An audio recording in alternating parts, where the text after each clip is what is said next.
Você já ouviu falar em meltdown e shutdown no autismo? Vamos conversar um pouquinho sobre isso? Antes de mais nada, a gente precisa entender que o cérebro autista, ele processa o mundo de uma maneira diferente.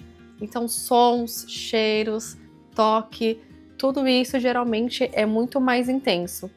Então, quando o cérebro autista ele recebe mais informações do que ele consegue organizar, ele entra num modo de proteção. Esse modo de proteção, ele pode vir de duas maneiras. O meltdown, que é uma explosão de dentro para fora, ou o shutdown, que é como se fosse um desligamento. Então vamos falar primeiro um pouquinho sobre o meltdown. Então ele é nada mais do que uma reação a uma sobrecarga sensorial, né? Essa explosão, que são as famosas crises que a gente já ouviu falar muito aí.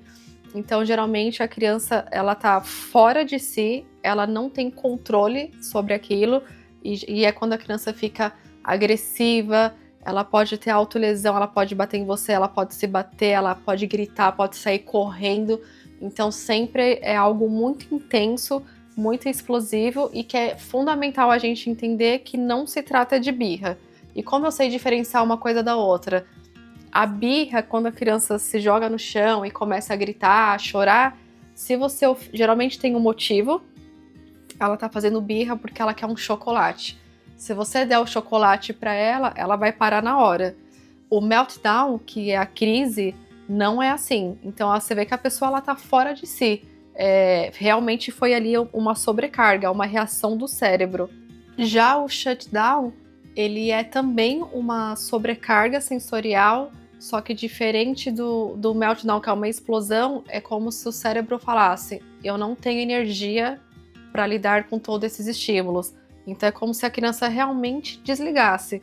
Então alguns sinais é como quando a criança ela para de falar, mesmo que seja uma criança que já fale, ela se encolhe, ela se esconde, ela fica, parece que ela não está respondendo ao ambiente, ela fica extremamente em silêncio do nada. É realmente um desligamento, assim, ela tá ali totalmente apática, não responde se você chama ela tá ali desligada. E quais são os gatilhos mais comuns, né, que desencadeiam tanto o shutdown quanto o meltdown? Então são mudanças repentinas na rotina, cansaço, quando a criança está com fome, ou excesso de estímulo, ambientes com muito barulho, com muita luz. Então tudo aquilo que a gente já sabe, que a gente já sempre conversa, né? Essa falta de previsibilidade, tudo isso pode ser um gatilho para essa criança ter um shutdown ou um meltdown, né? Porque é o cérebro se protegendo.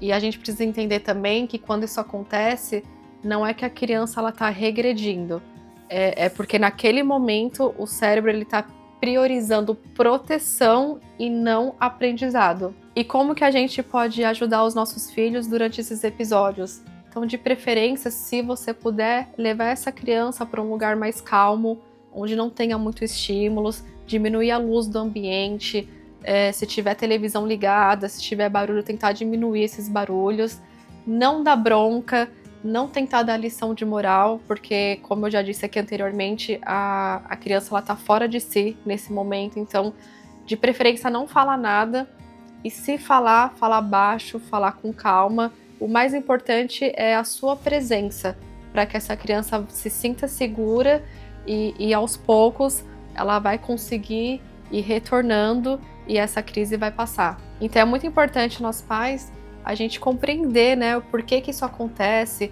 quais são os gatilhos, como ajudar numa situação dessa, para a gente poder, em vez de sentir medo, quando a gente tem compreensão, a gente consegue acolher os nossos filhos, ter muito mais empatia e passar por isso junto com eles, dando ali todo o suporte que a gente puder dar. Bom, esse foi o vídeo de hoje, eu espero que tenha feito algum sentido para você.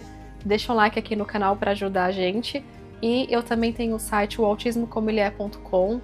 Lá tem vários artigos sobre vários assuntos, dá uma olhadinha lá e a gente se vê no próximo vídeo.